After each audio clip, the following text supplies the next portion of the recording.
Hello friends, आज हम लोग मनोवैज्ञानिक हर्बर्ट की पंचपदी योजना के बारे में बात करते हैं।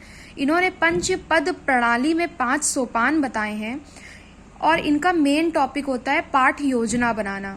जब भी हम लोग किसी भी क्लास में किसी भी स्टैंडर्ड में पढ़ाने जाते हैं, चाहे वो क्लास 1 हो, क्लास 2 हो, एनी क्लासेस, वहाँ पर जब हम कोई भी पीरियड लेते हैं तो 35-40 मिनट्स के पीरियड्स होते हैं। उसमें अगर आप कुछ भी टॉपिक पढ़ाने जा रहे हैं, एज लाइक आपने मैथ्स का कोई भी टॉपिक लिया, एज सर्किल लिया, तो आपको सर्कल जैसे आपने 3 दिन में डिवाइड कर लिया कि मुझे 40-40 मिनट के जो पीरियड मिले 3 दिन, उसमें आपको वो ख़त्म करना है। तो आप कैसे बच्चों को जानकारी देंगे, इसके लिए आप प्री प्लानिंग करके आएंगे कि आज मुझे 40 मिनट में इतना बच्चों को पढ़ाना है। तो इनका फर्स्ट सोपान होता है प्रस्तावना, जिसे हम लोग यहाँ पर ओनली प्रस्तावना बोला गया है, लेकिन आपने अदर भी जो नियम पढ़े होंगे उसमें प्रस्तावना कौशल होता है। तो ये उसी तरह के प्रस्तावना का मतलब है कि आपको तैयारी करनी, प्री प्लानिंग करनी है, जैसे आपने माइक्रो टीचिंग में किया था।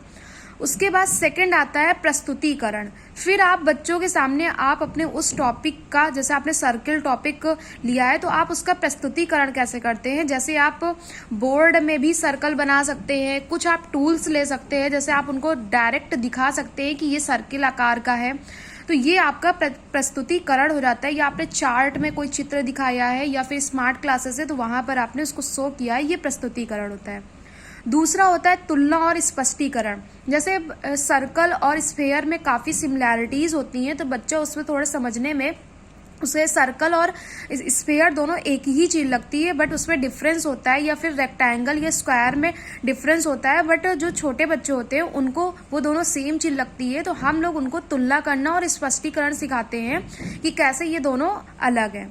फिर चौथा सोपान आता है सामान्यीकरण। सामान्यीकरण में ये चीजें हैं कि क्या रेक्टेंगल में और क्या स्क्वायर में सेम चीजें हैं, क्या सर्कल में और क्या स्फेयर में दोनों सेम चीजें हैं। तो ये चौथा सोपान आता है सामान्यीकरण। पांचवा आता है प्रयोग करना। अब हम स्टूडेंट्स को ऐसी एबिलिटी उसके अंदर ये लाएंगे कि वो प्रयोग करना सीख जाए अपने दैनिक जीवन में, कि कहाँ पर सर्कल है, कहाँ पर स्फेयर, इनकी क्या नीड्स है, क्या एप्लीकेशंस है, कहाँ पर रेक्टेंगल है या फिर कहाँ पर स्फेयर है, इसकी क्या नीड्स है, क्या एप्लीकेशंस है।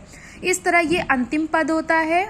तो आपसे क्वेश्चन इस तरह पूछेगा कि हर्बर्ट निम्नलिखित में से हर्बर्ट की कौन सी नियम है, तो उसमें आपको जैसे ब्लूम का टैक्सोनॉमी वाला दे दिया, कुछ भी दे दिया, तो आपको एलिमिनेट करना है।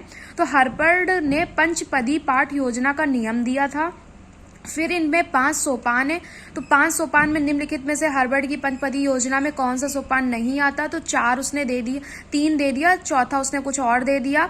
तो सबसे पहला आपका प्रस्तावना, दूसरा प्रस्तुतिकरण, तीसरा तुलना, चौथा सामान्यीकरण और 5वां प्रयोग। और या तो फिर क्वेश्चन ऐसे बनता है कि हर्बर्ट की पंचपदी योजना में प्रथम पद कौन सा है, प्रस्तावना, या तीसरे नंबर में तुलना, या अंतिम पद प्रयोग करना। तो इस तरह ये जो अंतिम पद होता है प्रयोग करना, तो अंतिम पद में शिक्षक बच्चों को ये सिखाता है कि सिखाए गए पाठ का आप ज्ञान का प्रयोग कहाँ करेंगे। प्रयोग का मतलब ही है एक्सपेरिमेंट करना। इस प्रकार हर्बर्ट की पंचपदी योजना हमारे सीटेट और अदर एजुकेटेड एग्जाम के लिए बहुत ज़्यादा इम्पॉर्टेंट है, टीचिंग एग्जाम के लिए। और आई होप आपको ये पसंद आया होगा। लाइक करें, सब्सक्राइब करें और शेयर करें।